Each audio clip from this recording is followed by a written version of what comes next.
As you would know, many if not all of the wide releases you see in cinemas are from large corporations such as Disney, Universal, Sony, Warner Bros, Paramount, and I guess we can't count 20th Century Fox anymore since Disney had brought them out.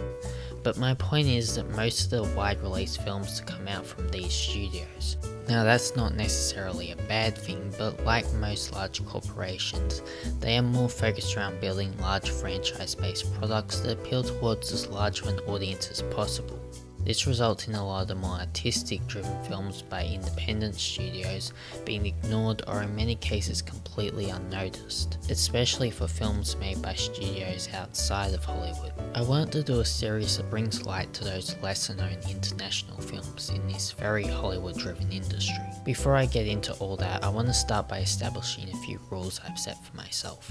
For every episode I'll recommend 4 films. 3 of those films will be really easy to get hold of, and the other is quite difficult to get hold of a copy for, but definitely worth the trouble.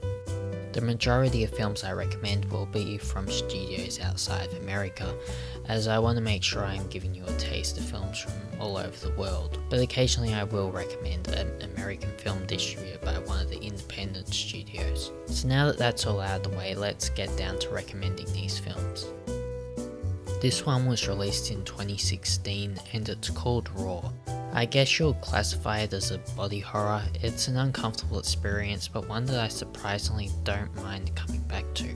Most films of this type normally fail to achieve their effectiveness due to relying too much on shock value when presenting these uncomfortable scenes. They're typically not films that you'll like coming back to. This film stands out by structuring itself more in the form of a coming of age story, where the character goes through this very eye-opening experience in life. Through this approach, there's a lot more time put towards developing the main character into this interesting person that you actually care for to some extent. So when these real gruesome and uncomfortable scenes are present, it's not just shock value as you're actually invested in this character, and as a result feel quite sorry for her. There's not a whole lot of uncomfortable scenes in this, but when they are shown, they are really effective and will stick with you for a long time.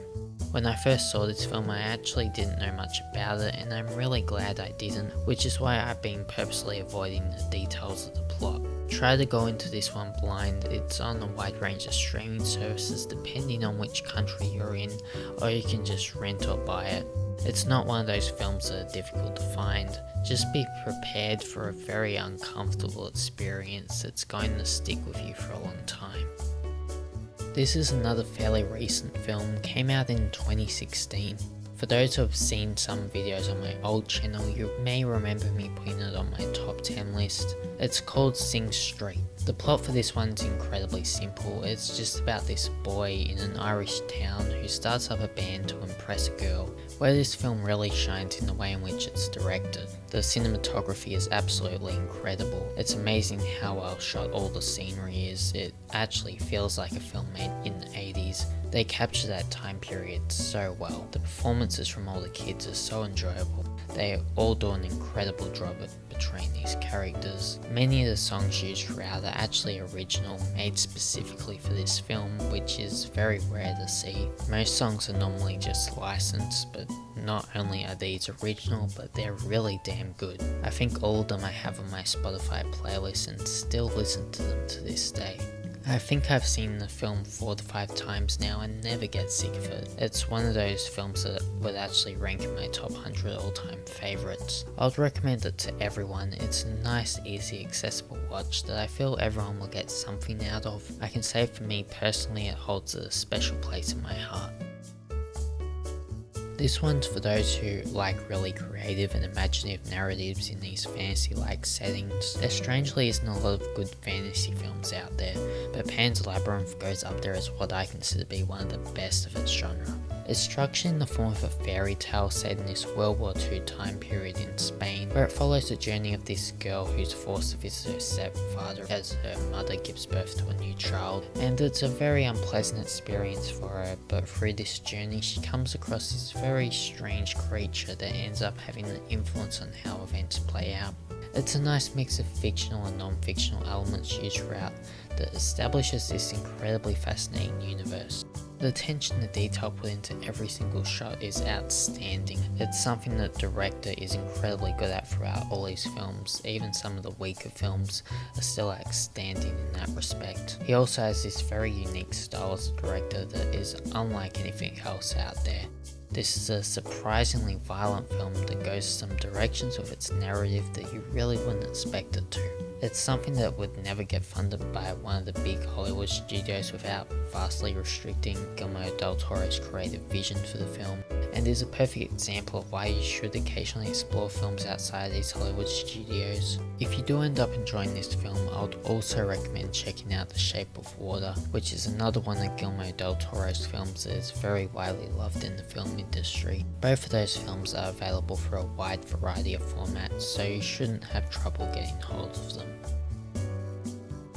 I haven't watched a lot of documentaries despite actually really liking this medium of storytelling. It's one of those mediums that I normally lack the motivation to explore, but when I occasionally do, I'm normally often surprised by what I come across. It's definitely one of the most underrated mediums in the film industry, normally only associated with TV series, but there is actually an overabundance of great documentary films out there that fail to get noticed.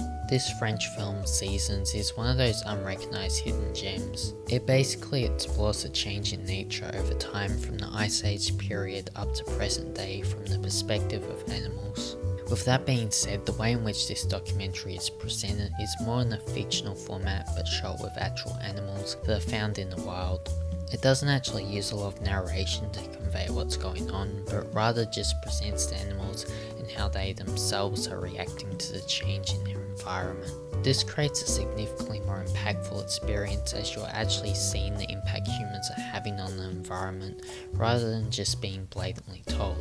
Some of the shots they got from animals functioning in the wild are stunning, and I have no clue how they actually pulled it off. In order to capture some of these scenes, you would have to do it without being noticed, like some of the more full-on close-up chase sequences that went on for a really long period of time. I don't want to give away much else, but there are some stunning scenes they capture that I don't think any other documentary around the natural world has come remotely close to.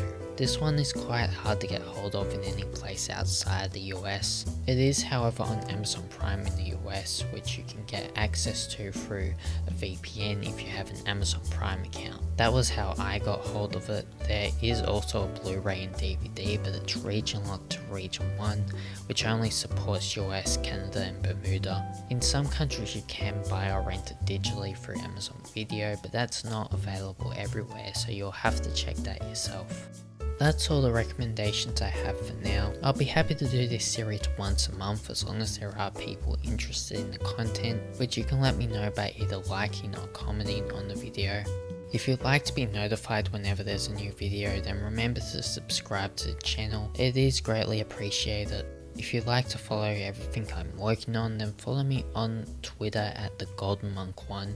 Through that account, I will basically keep you up to date with everything I'm working on. Also, if you do check out any of the films I recommend, let me know what you thought of them. I'm interested to hear what other people think of these films that I like. I'm trying to balance a nice variety in what I recommend, so there should be at least something here that appeals to you.